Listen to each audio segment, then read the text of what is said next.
اگر کوئی شخص فوت ہو جائے، اس نے مال چھوڑا ہو، تو پھر یہی کہ اسی مال میں سے ہم صدقہ و خیرات کرتے ہیں۔ اس میں سے جمعرات وہ کل بھی کرتے ہیں اور 40 بھی کرتے ہیں اور سال بھی اس میں کرتے ہیں۔ حالانکہ شریعت کا یہ حکم ہے، جو شخص بھی فوت ہو جائے، خواہ وہ مرد ہو یا عورت ہو، فوراً اس کے مال کو تقسیم کر دیا جائے وارثوں میں۔ اگر اللہ معاف فرمائے تقسیم نہ کیا ہو اور آپ نے کسی طریقے سے اس کو خرچ کر لیا یا کسی کو کھلا لیا، اسی کے لیے صدقہ کر لیا اور ایصال ثواب کے لیے کر لیا، تو آپ مجرم ٹھہرو گے۔ آپ نے وہ چیز خرچ کر لی جس میں تمام سب لوگوں کا حق تھا۔ اس سے بچنا چاہیے۔ یہاں تک کہ علماء نے یہ بھی ذکر کی ہے کہ جو چارپائی پر اگر اس کے مال میں سے کفن دفن کے لیے لینا ہے تو اتنے ہی جو اس کے بدن کے لیے کافی ہو، اور نہ اس کے لیے اجازت دیتے ہیں علماء کہ جو اس کی کفن دفن کے اوپر جو اوپر چادر بچھائی جاتی ہے، فرمایا اس کی کفن اس کے مال میں سے آپ پیسے خرچ کر کے نہیں خرید سکتے۔ کیوں؟ یہ ضرورت سے زائد چیز ہے۔ ہاں اگر اس نے وصیت کی ہو، اور وصیت بھی وہ اس شریعت نے اجازت دی 3 حصے کر کے 1 حصہ تک آپ اس کو خرچ کر سکتے ہیں، اس کے وصیت کے مطابق عمل کر سکتے ہیں، ورنہ نہیں۔ آپ اس سے اندازہ لگائیں۔ حضرت سعد بن ابی وقاص رضی اللہ تعالیٰ عنہ بیمار ہو گئے۔ سرکار دو عالم صلی اللہ علیہ وسلم ان کی بیمار پرسی کے لیے گئے تو حضرت سعد بن ابی وقاص رضی اللہ تعالیٰ عنہ نے ارشاد فرمایا کہ اللہ کے پیغمبر صلی اللہ علیہ وسلم، میرے پیچھے صرف وارث ایک بیٹی ہے، تو میرے پاس مال بہت ہے، اگر آپ اجازت دے تو میں چاہتا ہوں کہ سارا مال اللہ کی راہ میں خرچ کروں، صدقہ کروں۔ فرماتے سرکار دو عالم صلی اللہ علیہ وسلم نے ارشاد فرمایا کہ نہیں۔ پھر اس نے کہا اللہ کے پیغمبر پھر آپ اس کی اجازت دے کہ میں آدھا مال خرچ کروں، مال بہت ہے اور وارث صرف ایک بیٹی ہے۔ آپ علیہ الصلوۃ والسلام نے فرمایا کہ نہیں۔ پھر انہوں نے یہ ذکر فرمائی، اے اللہ کے پیغمبر پھر آپ اتنا اجازت دیجئے کہ 1/3 مال وہ صدقہ کروں۔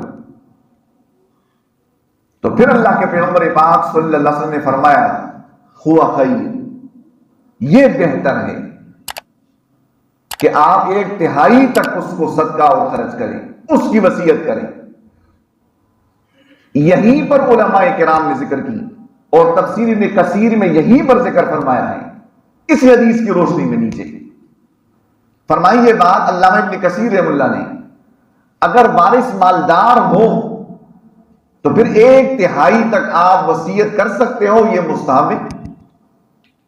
لیکن اگر مالدار نہ ہو آپ کے ورثہ تو پھر فرمایا کہ 1/3 سے کم وصیت کرنا مستحب ہوگا،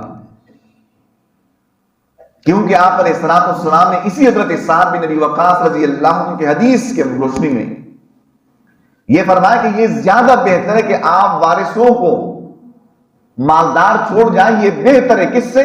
اس سے کہ آپ اپنے وارثوں کو غریب کر کے چھوڑیں تاکہ وہ ہاتھ پھیلاتے رہیں اگلے دن۔